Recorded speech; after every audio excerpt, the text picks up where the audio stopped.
The S7 Edge builds upon last year's model but adds some things that people missed from that version, such as a microSD card slot and waterproofing.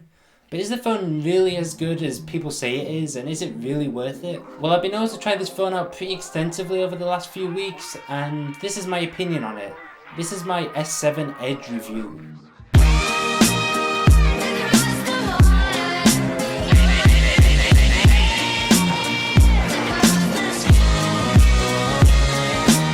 So starting off with the design, this phone is as unique as it gets other than the S6 Edge. On the phone, the front of the phone curves to the side on both sides and really gives the effect that there aren't any side bezels at all. It really makes text and other things on the screen look like they're curving off the screen when you swipe them off. Also on the front there's a fingerprint sensor that is pretty fast and works pretty well, and that's built into the home button. And there's also a front facing camera that really takes nice pictures, but for some reason it zooms right in for videos. It must be to do with the stabilization or something, I'm not really sure why. Moving on to the bottom, you get your 3.5mm headphone jack, micro USB charging port, and a mic and a speaker. On the left there are volume controls, and on the right there's the power button, and on the top there's a SIM card tray that also couples as a micro SD card tray. Yes, you can expand the storage this time around. And on the back there's a camera that uses some great technology to focus really fast, and there's also a flash. Talking about the back camera, the one in this phone is absolutely stunning.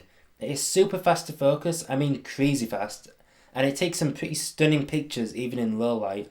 Going into mode, you can see there's a whole load of other modes that you can use, and there's also some extra ones that you can download. I haven't really tried out many of these, but most of them are pretty self-explanatory. The camera really does a good enough job in auto though, but there are some really nice things in there such as hyperlapse and slow motion.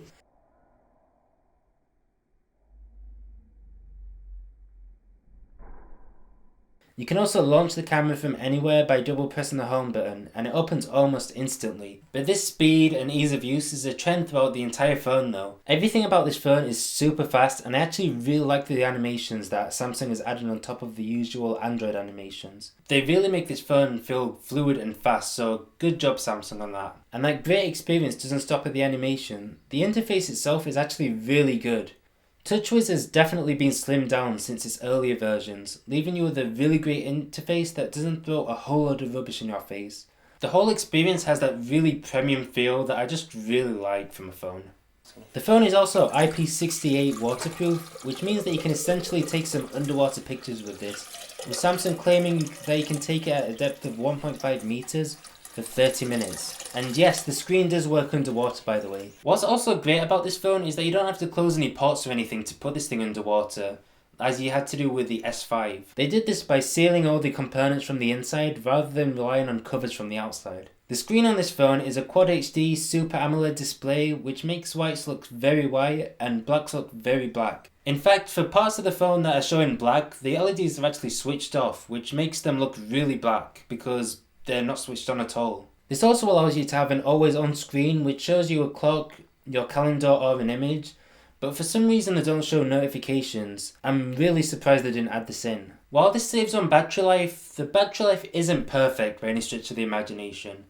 It does usually last a full day, but by the end of the day the phone will probably be running out and will be almost dead and you're going to have to be charging it. But it supports fast wireless charging or non-wireless charging, so that shouldn't be too much of an issue, as you could quickly juice it up when you need to. Overall though, this is an absolutely stunning phone to look at that has a great display, a great design, and is super fast and super responsive. It brings back the waterproof and expandable storage features that were not present in the S6, and is definitely a phone that I would recommend if somebody asked me to recommend them a phone. And that is coming from a guy that never used to like Samsung phones at all, or any Samsung devices for that matter. So good job on Samsung with this phone, I'm really happy with it. So I hope you all really enjoyed this video. If you did, be sure to give it a like, and I hope you all have a really great day. I'll see you all in the next video. Bye.